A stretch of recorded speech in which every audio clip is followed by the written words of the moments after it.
3. I was at the game, Boston, Cleveland. Matt Young. Walk, air. All right, you are looking live. Ladies and gentlemen, my voice trumps. Casey, you're still talking to teacher. Mackenzie.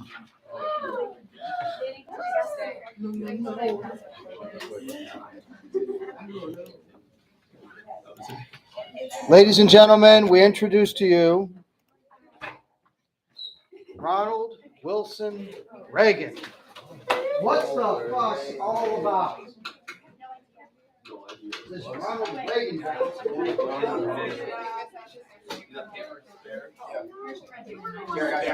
Hey, as Mrs. Tosh says, and due to our age, it's the first president we really remember, maybe the first president we voted for, but also for some of your parents, because I know your families, your parents and grandparents, actually maybe 45 replaced Reagan, maybe not, but the legacy of Reagan, you might have been wondering your whole life, like, what's so special about this guy? And hopefully we'll reveal that to you over the next 4 days as we present President Reagan and why his legacy has been so long. Why do people that are like my age and beyond, your grandparents say, and parents, that why do they like this Ronald Reagan so much? Until 2016, a lot of people felt like Ronald Reagan was the last president that really, really emphasized the love and adoration for America as constituted. Before MAGA became a thing, to make America great again, there was the last president that most people could say, hey, that guy wasn't just a politician, he loved America. Where the ones after him might not have not loved America, but they didn't give that, in today's vernacular, vibe. Does that make sense?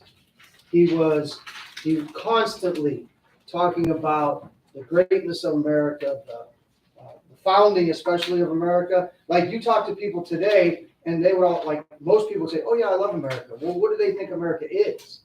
And they might love the idea that we live in a free country. They might love the idea of democracy. Do they love the United States of America? You know, listen. Is there a difference between I love America and I love the United States of America? You listening closely?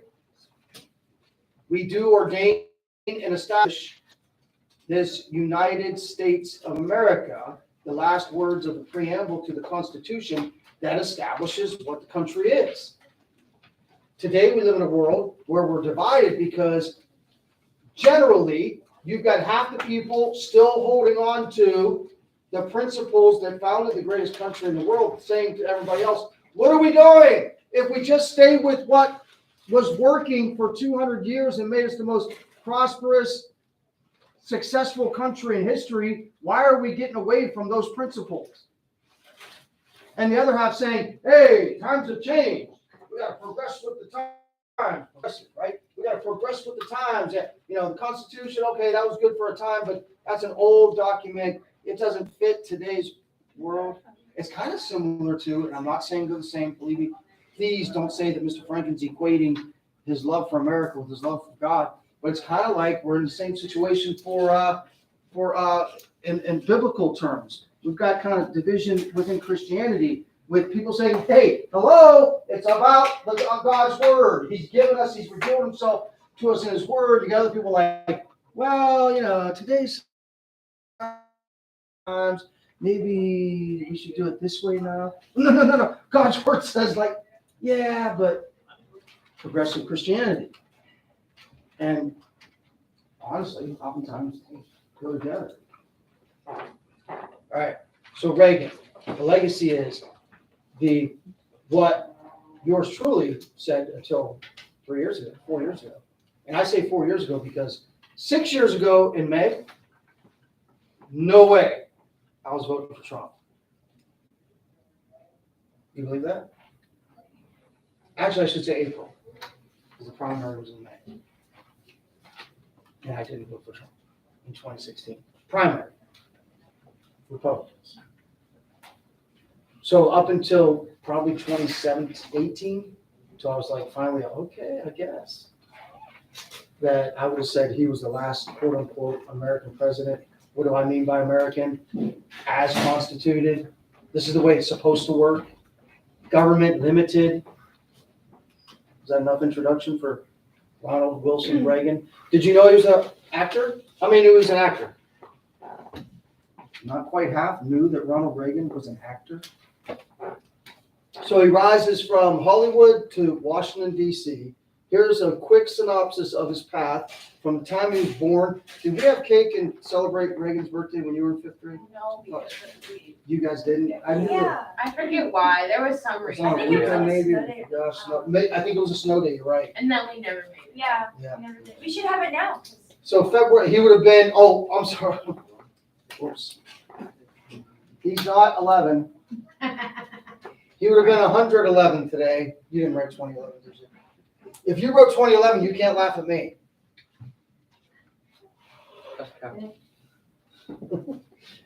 February 6, 1911, he's born in Illinois. Imagine this in today's world, by the way, since we were just talking about times have changed.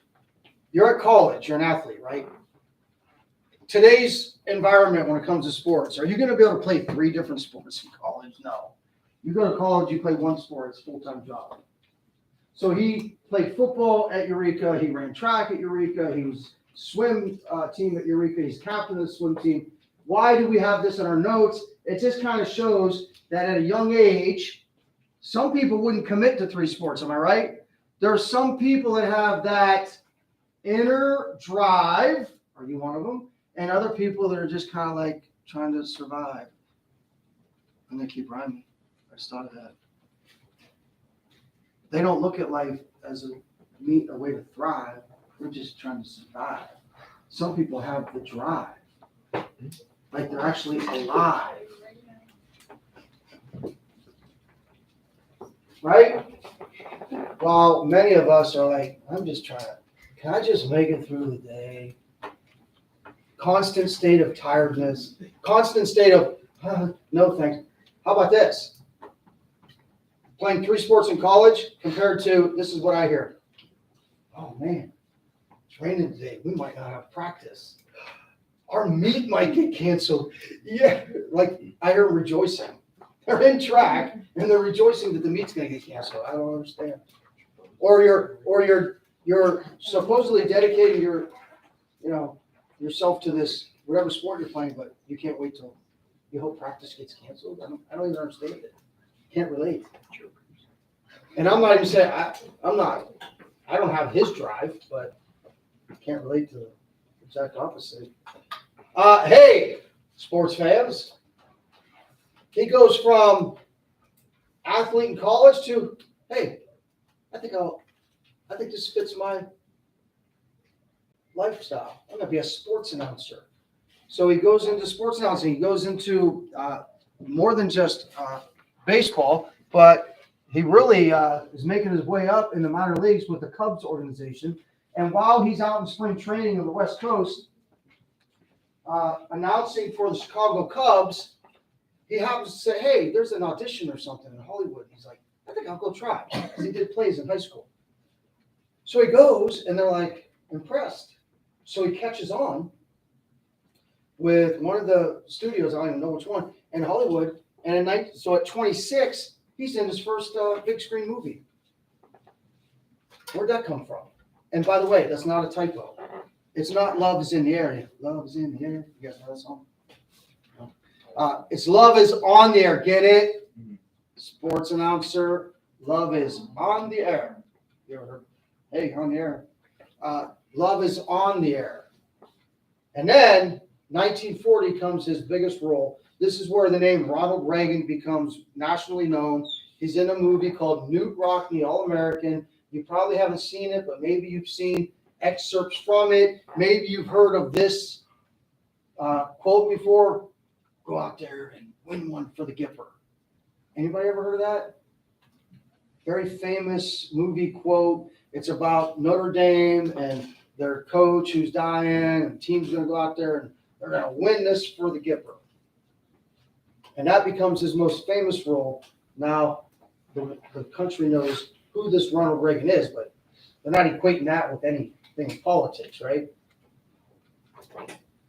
Well, World War II comes, so making movies in 1942, he goes into World War II, but he doesn't see combat, and it's kind of pun intended.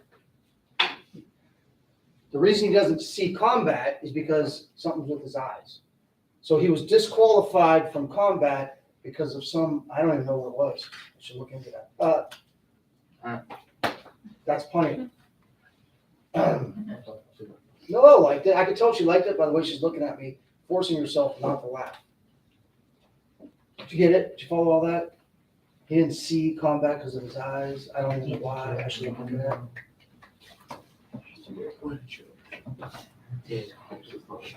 What's that? That's the fun. That's what makes it good. That's what makes it good. What's the matter, Jake? You need me to explain it again? No, I'm good. Okay. I understand. All right. So, oh, by the way, rises up to the position of captain. Again, this is a guy that's got things going on. President of what would be like the Actors Union, the Screen Actors Guild. We need someone to represent us to these movie producers and these production companies to make sure that actors are being treated fairly, they're being compensated fairly.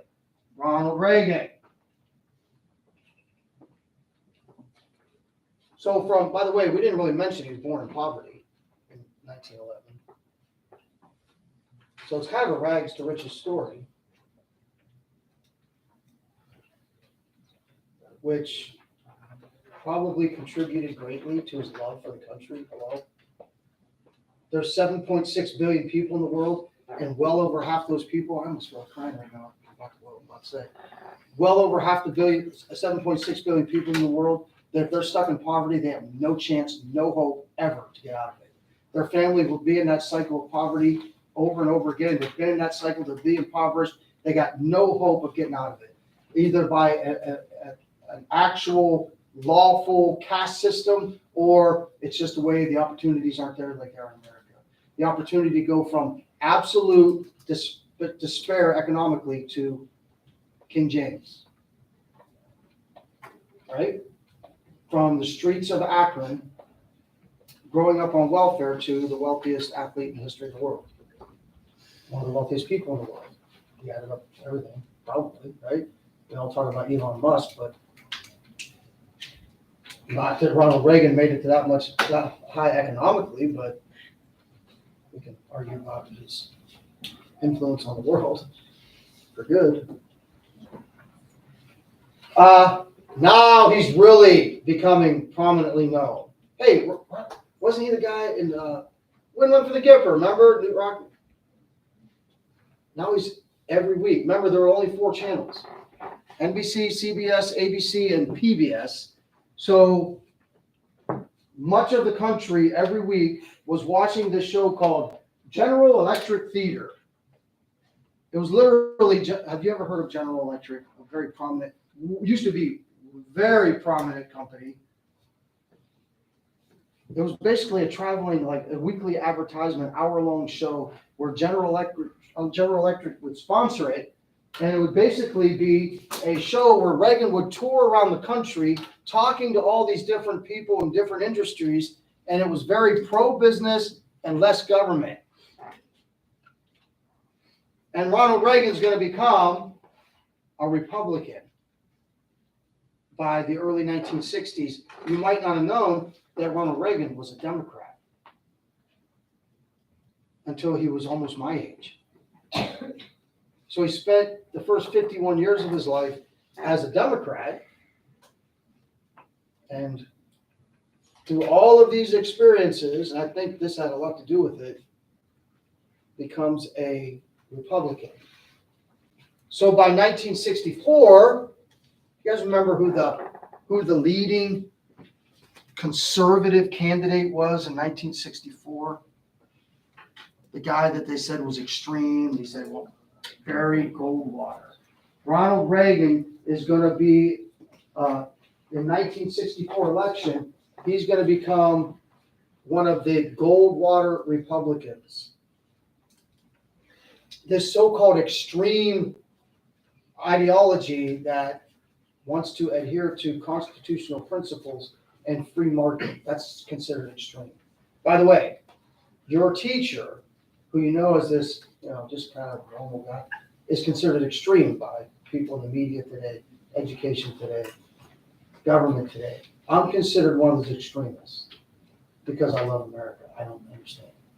How am I extreme? I don't even think I'm conservative. I just think I'm normal.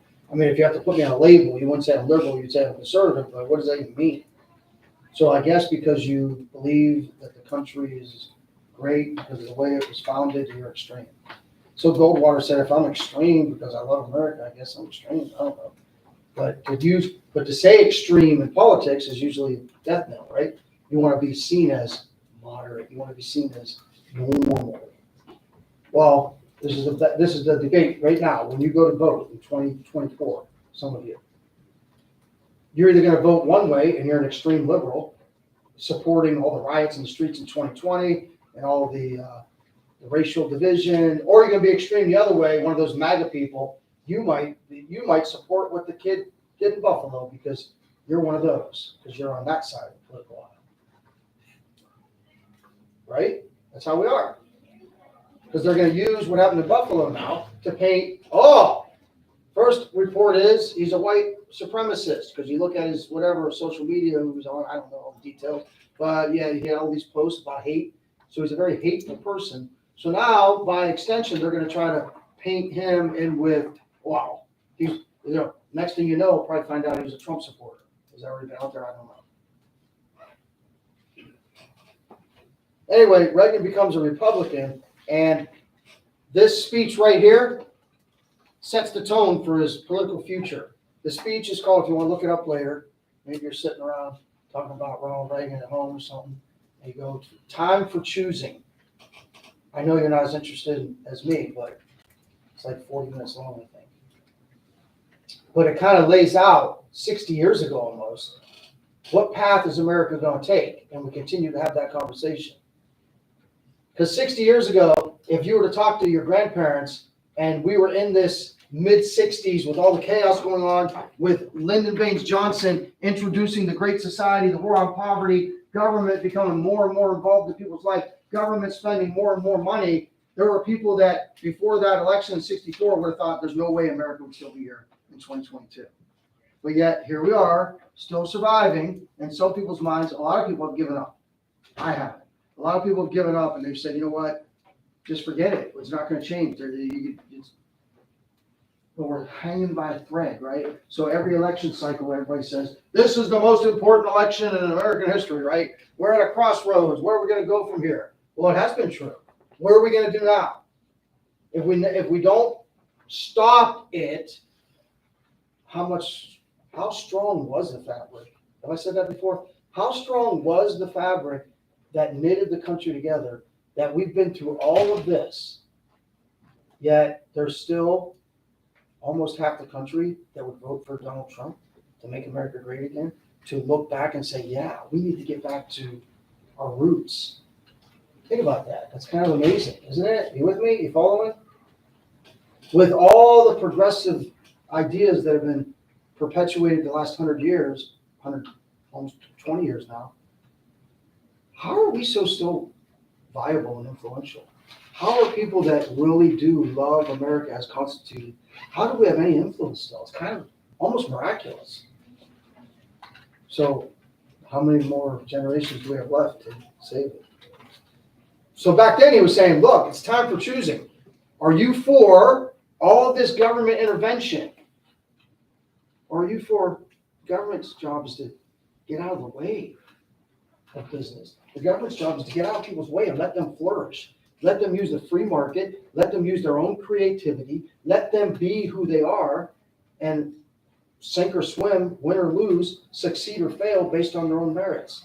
Why is the government constantly intervening with the marketplace? Why is it all of our job to make sure everybody else doesn't necessarily succeed, but everybody's equal. So no one's gonna succeed, of course, unless you're in. I can go on and on, so I gotta stop. All right, so he's elected governor in 1966 of the largest state in the country. Ronald Reagan is now a national politician. He's only governor of California, but he's got aspirations beyond that. Everybody knows, right? So that's going to lead to the 76 election that you know. Ford ran against Carter. Carter beat him, but Reagan almost took down Ford. And that's very difficult to do. There's not very many in history of presidents who said they're going to run for a second term and got primary. You know what that word means, primary? That means like last week or 2 weeks ago in Ohio, we went and voted for who would be the Republican or who would be the Democrat in November. DeWine didn't even come close to losing. As much as you probably remember hearing at your young age, the 3 years now since the pandemic, that DeWine this and DeWine that, it wasn't even close. Because he's the governor already. They got such an advantage. They've got the whole government apparatus behind them. They got all the money that they got all this influence. They got all these people that they already have backing them. Yeah. Yeah. So he almost took down Ford though. And now we get, what would you make of that if you just walked in?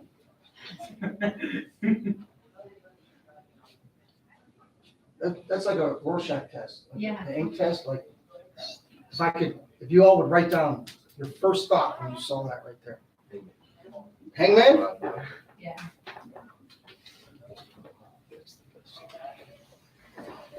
All right, let's go. Here is Ronald Reagan's presidency, the election of 1980. It's Jimmy Carter. By the way, no one in this class uses their device to take notes, which is good because memory is most tied to the written word, not the typed word. But I got around it before, and I can't remember how. But if I was to put another parenthesis right there, guess what it would do? It would go to the little registered trademark symbol. You know what I'm talking about? Anybody? They wouldn't do it. So you know it was Carter versus Eaton as short as possible because I'm weird. I've actually sat at home and watched the whole thing for no reason. I wanted to just like it. But this is the first of many videos to try to get you to understand why so many people that you know that are older like this guy so much. Please don't be a commercial. It's going to be a commercial. You're always there with Jeff.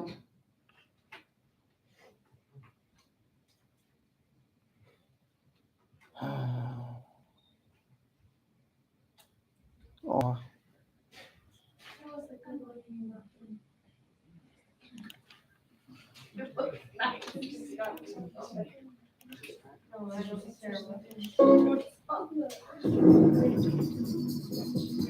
The League of Women Voters. By the way, Proud to present. so many two-term presidents, even if their first term didn't go great, and remember we said Curtis was awful, Reagan there was a lot of people think it was going to be close. Now, it wasn't close. We'll see the results, but popular vote was a lot closer than you might think with how many electoral states that Reagan won. This presidential debate. Music and everything acting like it's real intense. After weeks of long distance sparring in the media, President Carter and Ronald Reagan are face to face for the first and what will be the only time in the campaign. The ground rules for this, as agreed by you gentlemen, are these. With an estimated 80 million Americans watching at home, for both candidates, this is the moment of truth. The Reagan people were a little worried about how Reagan might do because he was never one for having a lot of hard facts at his fingertips. He spoke in themes. And I think the Carter people were also worried that Reagan might show them up. When Mr. Carter became president, inflation was 4.8%. It is now running at 12.7%. He has blamed the people are living too well. We don't have inflation because the people are living too well. We have inflation because the government is living too well. I'm surprised Governor Reagan brought this up. Carter cited chapter and verse in Reagan's record that wasn't good. In California, he had the 3 largest tax increases in the history of that state under his administration. He also advocates nuclear superiority for the Soviet Union. This attitude is extremely dangerous in the By the way, did you catch that? He advocated superiority over the Soviet Union in nuclear power, while the rest of the country was going, what was the phrase that went with this? No nukes, no nukes. The rest of the SALT talks we talked about that Nixon had, SALT II, Strategic Arms Limitation Treaty. We have to cut down our nuclear capability. America and Russia, can we stop this nonsense of outdoing each other with the nuke? We can blow up the whole world 5 times over. When is enough enough? Well, Reagan's going to deny it here because he said in other speeches that he wants both sides to mutually agree, but we can never trust the Russians. So when he becomes president, he says, you know what? I probably did say that before, that we need to beat the Russians. And he goes on that mission to do that, and we end up winning the Cold War. And all we're 50 or 40 years later, you're not as worried about nuclear war as they were then. Think about that. And it's mostly because of the path Reagan took against common thought that we have to limit nuclear weapons. Reagan actually won the Cold War and kind of put an end to everybody being on edge about nuclear war by producing more nuclear weapons. It's called peace through strength. liquor in his tone. It is just not true. My point I have made already calls for a mutual reduction of these weapons, as I say, to the point that neither of us can represent a threat. By the 80th minute of the debate, Reagan and Carter had each landed some jabs, but there's still no decisive winner. With only 5 minutes to go, the time to land the knockout punch. Going to sound to you, but he's going to ask one simple little question, 10 words long, and it's actually going to have the greatest effect. We came up with a series of rhetorical questions for him, and one of them was, just ask yourself, Are you better off than you were 4 years ago? Hey, we're arguing about this policy and that policy, and he says, he looks at the people in his only debate at the end, and he goes, here's a simple question. Are you better off now than you were 4 years ago when President Carter was elected? What do you think most people's answer is going to be? This was 40. Who's going to say yes to that question? and 70-80% of Americans sitting in their living room said, you know what? I'm not better off. I'm worse off than I was when Jimmy Carter became president. If you don't think that this course that we've been on for the last 4 years is what you would like to see us follow for the next 4, then I could suggest another choice that you have. Don't you love the graphics? 1980 election.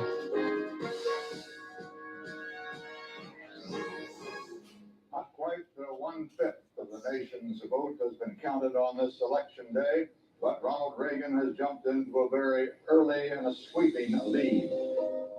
As the returns start rolling in on election night, the Reagans are at home in Los Angeles. He's in the shower, she's in the bathtub, Not in the same place. and the phone rings, and she answers it, and they say it's Jimmy Carter calling to concede. She hanging out the shower door saying, Ronnie, we won.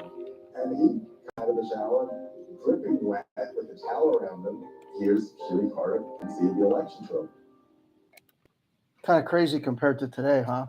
We watch like every minute of the election. Next 1% comes in. We're watching the numbers. Well, until we went to bed at 4 o'clock and it all changed. Anyway, that's how he found out he won. That's how he found out he got elected president. He's like, it's election night, and he's like he's not glued to the results. He's taking a shower and, hey, President Carter's on the phone here to tell you that you won. senators, 3 to the District of Columbia, better known as Washington, D.C. So 538, he got 489. He chooses a familiar name to you now. A guy from Texas, George H.W. Bush, to be his vice president.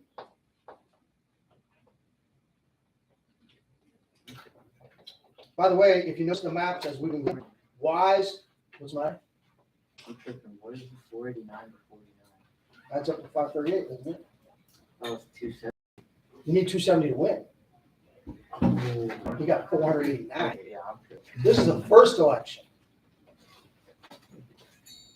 Notice from the previous maps, Texas was probably a good place to choose your vice presidential candidate, right? We've been talking about, wait, Texas is blue back then? Okay. So, go ahead.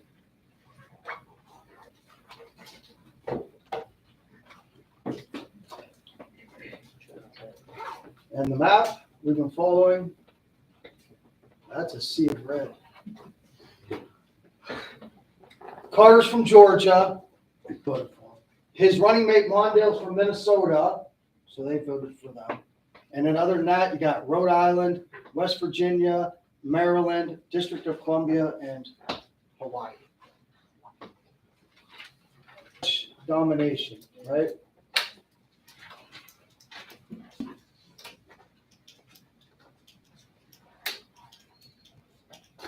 And as we mentioned last week, we'll pick up here tomorrow. We mentioned last week, after 444 days, 444, you gotta forget that number. After 444 days, soon as Reagan's inaugurated, hostages are free. Isn't that something? It kind of adds to the leg. Of course, there's a lot of reasons. People on one side will focus on, oh, that's because they in the business, and people on the other side say, oh, it was going to happen regardless. It was just coincidental. That was it. Questions, comments?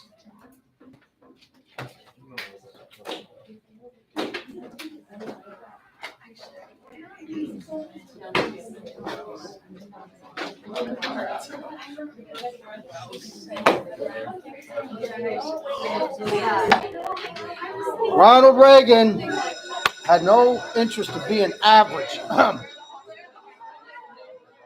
like me on the mound. Better than